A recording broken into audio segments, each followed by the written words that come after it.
പുതിയ സർക്കാർ അധികാരത്തിലെത്തിയതിനു ശേഷം രമേശ് ചെന്നിത്തല ആഭ്യന്തര വകുപ്പിന്റെ ചുമതല ഏറ്റെടുത്ത ശേഷം ഒരുപക്ഷെ ഈ സർക്കാർ നടത്തിയ ഏറ്റവും വലിയ ഡ്രൈവാണ് ഓപ്പറേഷൻ തുഫാൻ. അതിന്റെ ഭാഗമായി ഇതുവരെ രജിസ്റ്റർ ചെയ്ത ആകെ കേസുകൾ 3080 ഉയർന്നു. ആകെ അറസ്റ്റിലായത് 3313 പേരാണ്. ഇതുവരെ പിടിച്ചെടുത്ത MDMA അളവ് 1683 ഗ്രാമാണ്. 288 കിലോ കഞ്ചാവ് പിടികൂടിയെന്നും കണക്കുകൾ വ്യക്തമാക്കുന്നുണ്ട്. കെ അരുൺകുമാർ വിശദാംശങ്ങളുമായി നമുക്കൊപ്പം തത്സമയം ചേരുന്നുണ്ട്.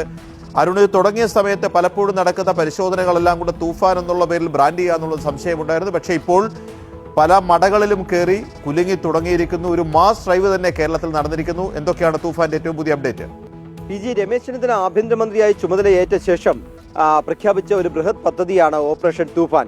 ഇതിനു മുമ്പും ഓപ്പറേഷൻ പി ഹണ്ട് എന്നൊക്കെ പേരിൽ നിരവധിയായിട്ടുള്ള ഈ ലഹരി വിരുദ്ധ പരിപാടികൾക്ക് വേണ്ടിയുള്ള പദ്ധതികൾ ആവിഷ്കരിച്ചുവെങ്കിലും ഒരു ചടുലമായ ഒരു പദ്ധതിയാണ് ഇപ്പോൾ സംസ്ഥാനം കേന്ദ്രീകരിച്ച് നടക്കുന്നത്. എല്ലാ പോലീസ് ജില്ലകളിലും ചെറുതും വലുതുമായിട്ടുള്ള ലഹരി സംഘങ്ങളെ പിടിക്കുന്നുണ്ട്, ഉപയോഗിക്കുന്നവരെ പിടിക്കുന്നുണ്ട്, കടത്തുകാരെ പിടിക്കുന്നുണ്ട്.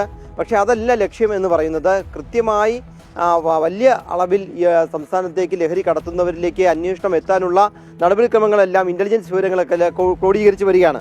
പക്ഷേ ഒരു നല്ല രീതിയിലാണ് ഓപ്പറേഷൻ തൂഫാൻ മുന്നേറുന്നത് എന്ന് പറയാനുള്ള പ്രധാനപ്പെട്ട കാര്യം അതിൻ്റെ കണക്കുകൾ തന്നെയാണ്. ഈ ഓപ്പറേഷൻ തൂഫാൻ തുടങ്ങി ഇത്രയും ദിവസങ്ങൾക്ക് 3080 കേസുകളാണ് സംസ്ഥാനത്ത് രജിസ്റ്റർ ചെയ്തിട്ടുള്ളത്. 3313 പേരെ ഇതിനകം അറസ്റ്റ് ചെയ്തിട്ടുണ്ട്. MDMA കഞ്ചാവുമാണ് വലിയ അളവിൽ പിടിച്ചെടുത്തിട്ടുള്ളത്. 1683 ഗ്രാം MDMAയും ഏകദേശം 288.95 കിലോഗ്രാം കഞ്ചാവും ഇതിനകം തന്നെ പിടിച്ചെടുത്തിട്ടുണ്ട്. അതുപോലെ തന്നെ മറ്റേ ഹാഷിഷ് ഓയിലും മറ്റു ബ്രൗൺ ഷുഗറും അതൊക്കെ വലുതും ചെറുതുമായിട്ടുള്ള അളവിൽ പിടിച്ചെടുത്തിട്ടുണ്ട്. ഏറ്റവും കൂടുതൽ പിടിച്ചെടുത്തുള്ളത് ഈ കഞ്ചാവും MDMAയുമാണ്. ഇന്നലത്തെ കണക്കുകൾ മാത്രം നോക്കിക്കഴിഞ്ഞാൽ ഇന്നലെ 137 പേരെയാണ് അറസ്റ്റ് ചെയ്തിട്ടുള്ളത്. മാത്രമല്ല കഞ്ചാവ് പിടികൂടുന്നത് മാത്രമല്ല, കഞ്ചാവ് വളർത്തുകാരെയൊക്കെ ഇപ്പോൾ കണ്ടത്. ഇന്നലെ തിരുവനന്തപുരത്ത് മെഡിക്കൽ കോളേജ് സ്റ്റേഷനിലെടുത്ത ഒരു കേസുണ്ട്. ഈ സിറ്റി ഡാൻസ് ഓഫ് ടീം ഒരു വലിയ കഞ്ചാവ് ചെടി പിടിക്കുകയുണ്ടായി. ആരാണ് വളർത്തിയതെന്ന് സംബന്ധിച്ച് FIRൽ പ്രതിയൊന്നും ചേർത്തിട്ടില്ല. പക്ഷേ വലിയൊരു കഞ്ചാവ് ചെടി ഒരു ആളൊഴിഞ്ഞ വീട്ടിൽ വളർത്തിയിരുന്നു. പക്ഷേ ആരും തന്നെ അത് കണ്ടില്ല, കേട്ടില്ല. ഇത് കഞ്ചാവ് ചെടിയാണെന്ന് അറിയില്ല എന്നൊക്കെയാണ് അടുത്തുള്ളവരൊക്കെ പറയുന്നത്.